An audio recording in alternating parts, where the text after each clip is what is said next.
Financial markets seem to be benefiting on a global basis from fairly easy credit and the attempts in major markets to artificially reduce the cost of capital. The interest rate cuts in the United States and a strong economy, I think, are indicative of the fact that governments continue to favor an easy money policy. While this is good for capital markets in the present, my suspicion is that we'll have to pay the piper with higher rates of inflation in the future. But I guess you should enjoy it. I think one of the major things that we've seen with global capital markets in the last 2 months is investors on a global basis expressing continued confidence in the U.S. economy and anticipating, at least nominally, a stronger U.S. dollar relative to their own domestic occurrences and a major flow of funds from global capital markets in the United States. I'm really amazed at the durability of the global economy given some challenges. It's been a very long time since we conspired to have a recession.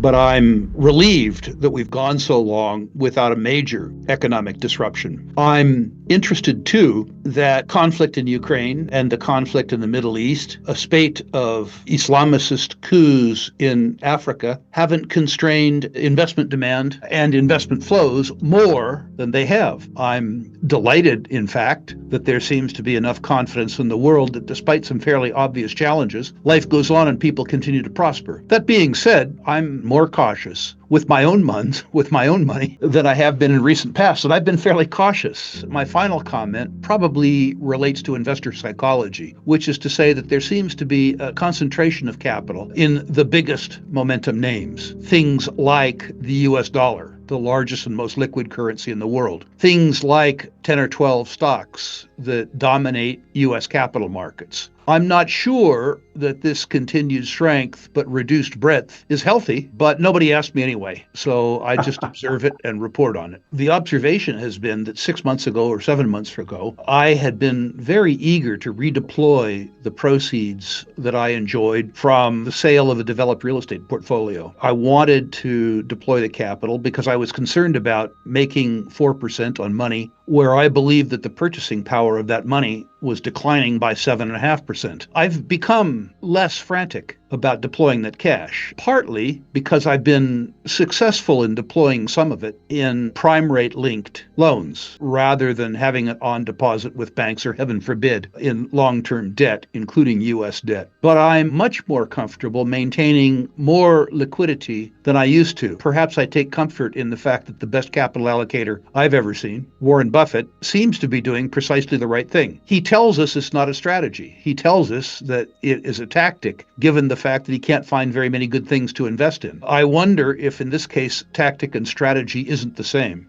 There's a few things that interest me. One area where I am deploying, by the way, so is Buffett, is in the oil and gas business. The expectation for success in oil and gas is very low, and the probability of success in the oil and gas business is very high. The returns on capital employed are high. Some parts of the business are making enough investments in sustaining capital that their production can continue for 4 or 5 years at the current levels, meaning that this free cash flow generation can continue. And the price that you're paying for this reality is, in a historic sense, and relative to other industries, very, very, very high. So I'm attracted to that, and I continue to deploy in that space. I think that the perception in the market around inflation is one of confidence, which is to say that people believe that inflation will be low and is falling. I believe that's misplaced. You and I have talked before on your show about the fact that the CPI, from my point of view, doesn't measure the deterioration in the purchasing power of our currency. And I believe that our currency is depreciating at more like 7.5% than it is at 2.5%. So I draw different conclusions than many investors draw. By the way, I believe that the US dollar will continue to perform well against other currencies, which is to say I expect it to be relatively strong, but absolutely weak. Suffice it to say, many of them have to do with the aggregate level of government debt and deficits.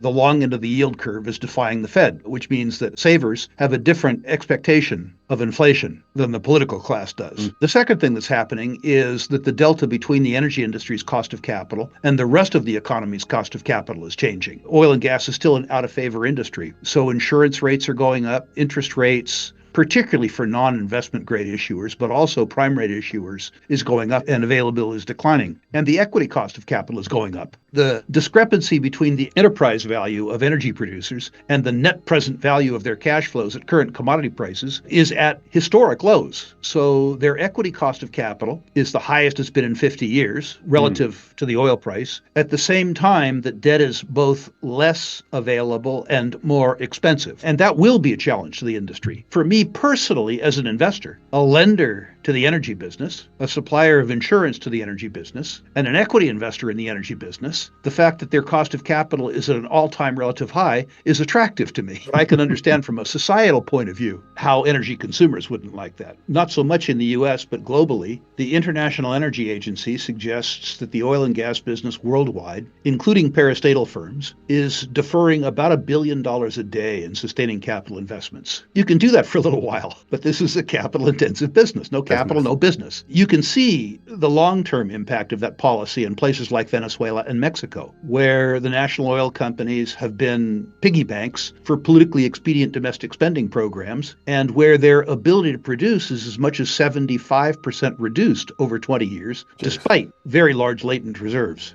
I don't suspect that Trump actually has a plan. I suspect his plan was to gain power. He's a transactional guy and impose his will. And I don't think that he has a geostrategic plan that is in the order of magnitude of anything that you suggest. I hope, too, that whatever policies that we implement them, and this is going to make me sound like a Californian, for the good of humanity. I don't have any particular interest in impoverishing nations that export oil and gas. What I have an interest in is making sure that all of humanity, but in particular that part of humanity which touches me, lives as well as they can in the circumstances that they enjoy. I'm not sure in the United States that we need to increase our production, but I do think that we need to increase our productive capacity so that to the extent that there was a precipitous decline in production from elsewhere, or to the extent that more emerging markets nations urbanize the way China did, and there's more demand for energy, third parties and can afford to compete for us, that we can deal with that competition in a way that doesn't unreasonably impact our own material well-being. You live in the microcosm of this in the Bay Area. I mean, a group of 5 or 6 kids can commandeer a garage in Sunnyvale, and out pops Hewlett-Packard or Apple or Google or Facebook. Absolutely astonishing. Our individual initiative, but particularly in Silicon Valley, has been so fantastic that it's financed our collective stupidity. In a war between Jobs and Newsom, Jobs won, despite the fact that there's more Newsoms than there are Jobs. I mean, I'm really optimistic about the future of humankind simply because the upside around our own individual initiative and creativity is even greater than our collective stupidity. I mean, it's a hell of a war,